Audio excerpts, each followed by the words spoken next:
இயேசு கிறிஸ்துவின் இனிதான நாமத்தில் இன்றைய ஆவிக்குரிய சிந்தனைக்கு உங்களை அன்புடன் வரவேற்கின்றோம். இப்போதும் ஒரு பாடலுக்கு பின்பு உங்கள் சிந்தையை தெளிவிக்கும் ஆவிக்குரிய செய்தியை கேட்கலாம்.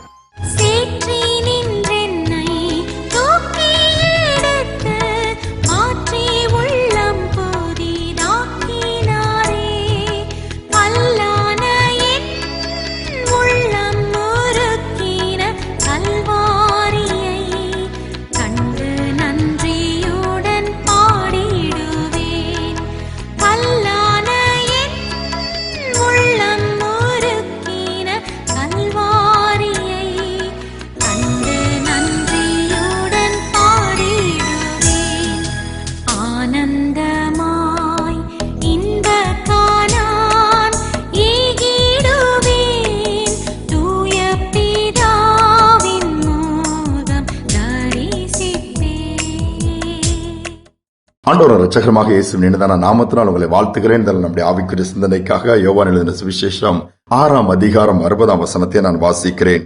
இயேசுடைய சீஷரில் அநேகர் இவைகளை கேட்ட பொழுது, இது கடினமான உபதேசம், யார் இதை கேட்பார்கள் என்றார்கள். இயேசுவின் உபதேசம் கடினமாக இருந்ததா? கடினமாக இருந்தது, ஆனால் எல்லா இடத்திலும் எல்லா நேரத்திலும் இல்லை. நீங்கள் பார்ப்பீர்கள் என்று சொன்னால், சீஷர்களோடு பேசும் பொழுது சில காரியங்களை பேசுவார்.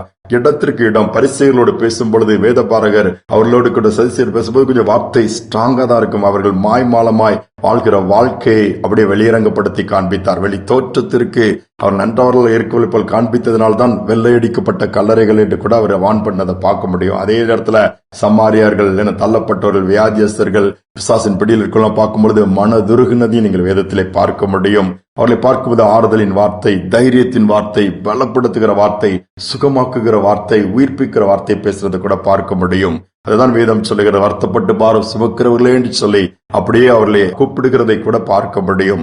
ஆனால் கடினமான உபதேசத்தை பின்பற்ற விரும்பாதவர்கள் அவரை விட்டு தூரமாய் போய்விடுவார்கள். வாழ்க்கை வாழ வேண்டிய ஒரு முறைமையை கற்றுக் கொடுத்தார். பூமியில் இருந்த நாட்களிலே அவர் வாழ்ந்து காண்பித்தார். அதோடு மட்டுமல்ல, உலகத்தை நாம் ஜெயிக்க வேண்டும். இப்பிரபஞ்சத்திற்கு ஒத்த வேஷம் போட்டு நம்ம வாழ்ந்துட்டு இருக்க கூடாது. உண்மையான ஆண்டவருக்கு பிரியமான வாழ்க்கை என்று சொல்லி அவைகளை எல்லாவற்றையும் ஏற்படுத்தி அதன்படி வாழ்ந்து காண்பித்தார். பிரசங்கித்தபடியே அவர் வாழ்ந்தார், அல்லது செய்முறை பண்ணி காண்பித்து போனார் என்று சொல்ல முடியும். ஆனால் இன்றை பார்க்கும்போது இந்த சூழ்நிலையைத்தான் வேதமும் சொல்லுகிறது, இந்த மாதிரி உபதேசங்களை உண்மையா உத்தமமா இருக்கணும், என்னை பின்பற்ற சொல்ல ஏற்றுக்கொள்ள மறுத்து ஏறக்குறைய ஒரு 70 பேர் சிசில் பின் வாங்கி போனார்களா? 12 பேர் இருக்கிறாங்க. நீங்களும் போய்விட மனதா இருக்கலான்னு தான் இயேசு கேட்கிறார். போக இஷ்டம் இருந்தனா போயிருங்க. அவர் பிடித்து கெஞ்சி கொண்டு உட்கார்ந்திருக்கவில்லை. அவர் அதிலே சரியாக எப்படி பிரசங்கிக்க வேண்டும், எப்படி எந்த இடத்தில் போதிக்க வேண்டும் நன்கு இயேசு அறிந்திருந்தார். அதனால்தான் சீஷருடைய வாழ்க்கையிலும் ஒரு பலத்த மாற்றங்களை பின் நாட்களிலே கொண்டு வருவதற்கு அது ஏதுவாக இருந்தது. இன்னைக்கு அநேக நேரத்தில் கடின உபதேசம் யாருக்குமே பிடிப்பதில்லையே. ஒரு டாக்டர்கிட்ட போனா ஆபரேஷன் சொன்னா அதை யாருக்குமே அதை ஏற்றுக்கொள்ள மாட்டார்கள். மருந்து போட்டா போயிடாதா அப்படிதான் நாம் கேட்போம். ஆனால் கடின உபதேசம் தான் நம்மை சரி பண்ணும் என்பதை நாம் மறந்துவிடக் கூடாது. ஒரு குறிப்பிட்ட சபைக்கு ஒரு ஊழியர் அழைக்கப்பட்டிருந்தார். அந்த பழமையா பயன்படுத்தப்பட்ட அந்த ஊழியர் கொஞ்சம் ஸ்ட்ராங்கா பேசுறவரு. உடனே இந்த போதகர் கூப்பிட்டு சபை மக்கள்கிட்ட சொல்லலாம், நான் அடுத்த வாரம் இந்த மாதிரி குறிப்பிட்ட ஒரு ஊழியர் நம்முடைய சபைக்கு வர்றாரு, எல்லாரும் நீங்க வந்துடணும். உடனே சபை கமிட்டி கொஞ்சம் எதிர்ப்பு கொடுத்துச்சுதான், நீங்க அவரை கூப்பிடக்கூடாது, அவரெல்லாம் சரியில்லை, ரொம்ப ஸ்ட்ராங்கா பேசுறாரு, கடினமா இருக்கு, அந்த வேர்டு நமக்கு ஏற்ற மாதிரி அது இருக்காது, நமக்கு ஆறுதலாக அது இருக்காதுன்னு சொல்லிட்டு அவரை ஸ்டாப் பண்ணுங்கன்னு சொல்லும் போது, உடனே இந்த சபையினுடைய போதகர் அந்த ஊழியருக்கு போன் பண்ணுகிறார். ஐயா, எங்களுடைய காங்கிரிகேஷன் இப்படி சொல்றாங்க, நீங்க வரண்டாயா அப்படின்னு சொல்லிட்டு இது பண்ண உடனே, யாயா அப்படின்றதோ இந்த மாதிரி சொல்றாங்கன்னு சொல்லிட்டு, ஏன்னா நாங்க எங்களுடைய சபையெல்லாம் ஆறுதலின் செய்தியை கேட்டு பழகிருச்சுது, நீங்க பேசும்போது அவங்க காயப்பட்டுருவோம்னு சொல்றாங்கன்னதும், இல்ல நான் கண்டிப்பா வருவேன் ஊழியர் சொல்றாரு. இல்லையா அப்படின்னு சொல்ல, இல்ல நான் வருவேன், தேவன் கொடுக்கிற வார்த்தை நான் பேசுவேன், அவர்கள் காயப்பட்டு கடினப்பட்டு ஒருவேளை பாதிக்கப்பட்டது, அது பாதிப்புக்கு நீங்க பொறுப்பில்ல, நான் பொறுப்பேற்றுக் கொள்கிறேன்னு சொல்லி அவர் பிடிவாதமா பிடித்து வந்து அந்த சண்டே ஆராதனை நடக்கிறது. அந்த ஊழியர் வல்லமையாய் பேசுகிறார். தேவனுடைய வார்த்தை கடினமாக தான் வருகிறது. பேசிவிட்டு அந்த ஜெபத்திற்கு எழுந்து நிற்க சொல்லும்போது தேவ ஆவியானவர் பலத்த விதமா அசைவாடி கல்லான இருதயங்கள்லாம் ஒட்டைக்கிறாரு. எல்லா பலவீனத்தின் ஆவிகள் வெளியேறுகிறது. நிறைய ஹீலிங் நடக்குது, நிறைய மிரக்கிள்ஸ் நடக்குது, நிறைய பேர் உயிர்ப்பிக்கப்படுறாங்க, நிறைய பேர் ஆண்டவருக்காக நாங்க ஜீவனை கூட கொடுப்புண்டு எழும்ப ஆரம்பிச்சுட்டாங்க. அப்படியே ஜெபத்தை முடிச்சுட்டு கேட்கிறாரு, இந்த செய்தியின் மூலமா பாதிக்கப்பட்டவங்க யாரெல்லாம் இருக்கிறீங்க இருந்தீங்கன்னா முன்னாடி வந்து என்னிடம் கேள்வி கேட்கலாம். இந்த வார்த்தை யாருக்கெல்லாம் இன்னைக்கு வேதனை கொடுத்துச்சு, காயப்படுத்துச்சு, கரங்களை தூக்குங்கன்னா யாருமே தூக்கவில்லையா? என்ன நடந்ததாம்? மாறாக அத்தனை பேரும் இயேசுக்கு தம்முடைய வாழ்க்கையை அர்ப்பணித்து ஒரு புதிய ஒரு ஆரம்பத்துக்குள்ள போனாங்களாம்.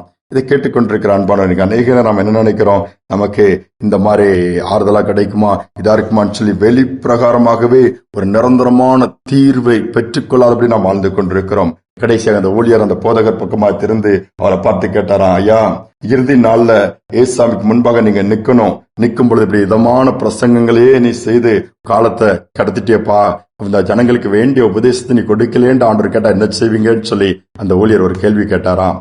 போதகர் அன்றையிருந்து அவரும் தன்னை திருத்திக் கொண்டாராம். ஆண்டுடைய வார்த்தை இருபுலம் கருக்குள்ள பட்டயம், காயப்பட்டவர்களை காயம் ஆற்றும், கடின இருதயத்தை உடைக்கும். இதுதான் உண்மை. யாராக இருந்தாலும் அது சரிப்படுத்தும், சீர்படுத்தும், நிலைப்படுத்தும், நிறுத்தி வைக்க ஆண்டவருக்காக ஜெபிப்போம். அன்பின் தகப்பனே, இந்த நாளிலும் கூட நம்முடைய வார்த்தையில ஜீவன் இருக்குதுப்பா. இந்த வார்த்தை காரியங்களை உணர்த்தும்.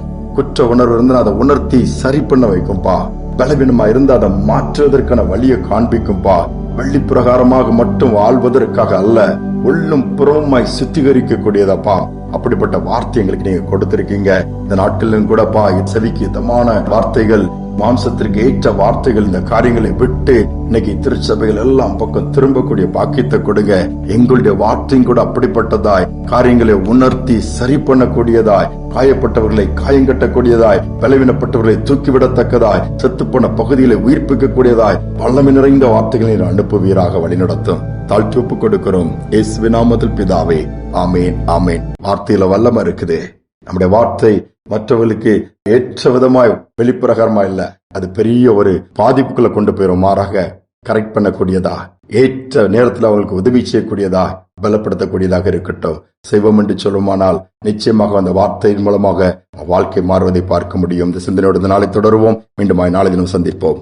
சிலுவை சுமக்கும் சீஷனாகவே சிந்தையில் இயேசுவால் நிறைந்திடுவோம். சிலுவை சுமக்கும் சீஷனாகவே சிந்தையில் இயேசுவால் நிறைந்திடுவோம்.